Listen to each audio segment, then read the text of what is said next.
Tonight, the National Weather Service confirms 3 tornadoes hit Franklin and Crawford counties early this morning. This includes an EF1 tornado that destroyed a bar in Sullivan. The twister, with winds of 100 miles per hour, hit one more pub and grub around 4 this morning.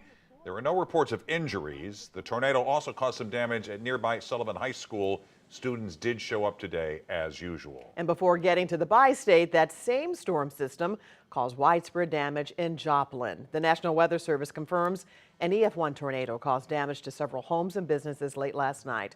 The storm also caused several gas line breaks. So far, there have been no reports of any serious injuries. It's been 2.5 years since an EF3 tornado hit an Amazon warehouse in Edwardsville, killing 6 people. Tonight, with the threat for more tornadoes in our area in a matter of hours, families who have been impacted by storms are concerned. And Laura Barcheski continues our Storm Alert team coverage. She spoke with the task force aimed at improving workplace disaster safety in Illinois. Mike and Kelly, the Warehouse Safety Standards Task Force says they've been making a lot of progress in hopes of making some big changes. But what won't change for one family is the fear that builds every time severe weather hits. Every time you hear the siren or you hear that it's coming, I go back to that night. Carla Cope says she had her son Clay when she was 29 years old on a Friday in December. He was taken from this world at the same age on a different Friday in December when an EF3 tornado ripped through the Edwardsville Amazon warehouse where he worked.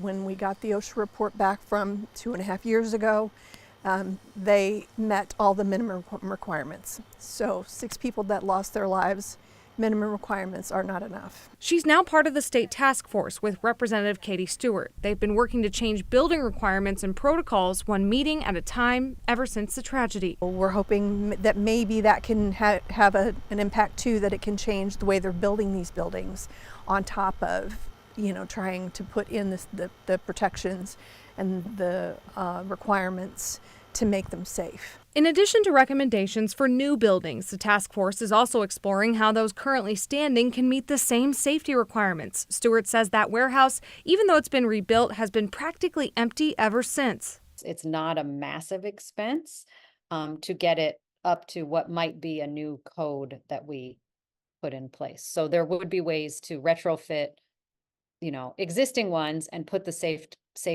locations in there. Cope says she wants everyone to be more aware during tornado watches and go over safety plans at work and at home as these storms only grow more severe year after year. I know as a kid, we didn't take it seriously. I mean, a lot of times if there was a tornado coming, we ran outside to see it. We never really expected it to hit anything or hurt anyone. But I think that I think they need to be feared more now than they ever were. An Amazon spokesperson tells us they do intend to reopen that warehouse, saying, quote, "We have comprehensive emergency preparedness protocols and safety measures in place and continuously review them for opportunities to improve." The task force hopes to present their recommendations to the state legislature by the beginning of next year at the latest. Reporting live in St. Louis, Laura Barcheski, 5 on your side. And you'll want to make sure you're getting the proper warnings tomorrow. The Weather First team will guide you through the storm threat with updates on air, online at ksdk.com, and the 5 on Your Side app. Our meteorologist will also be streaming on 5+. You can also text the word weather to 314-425-5355, and we'll send you the very latest forecast to your phone.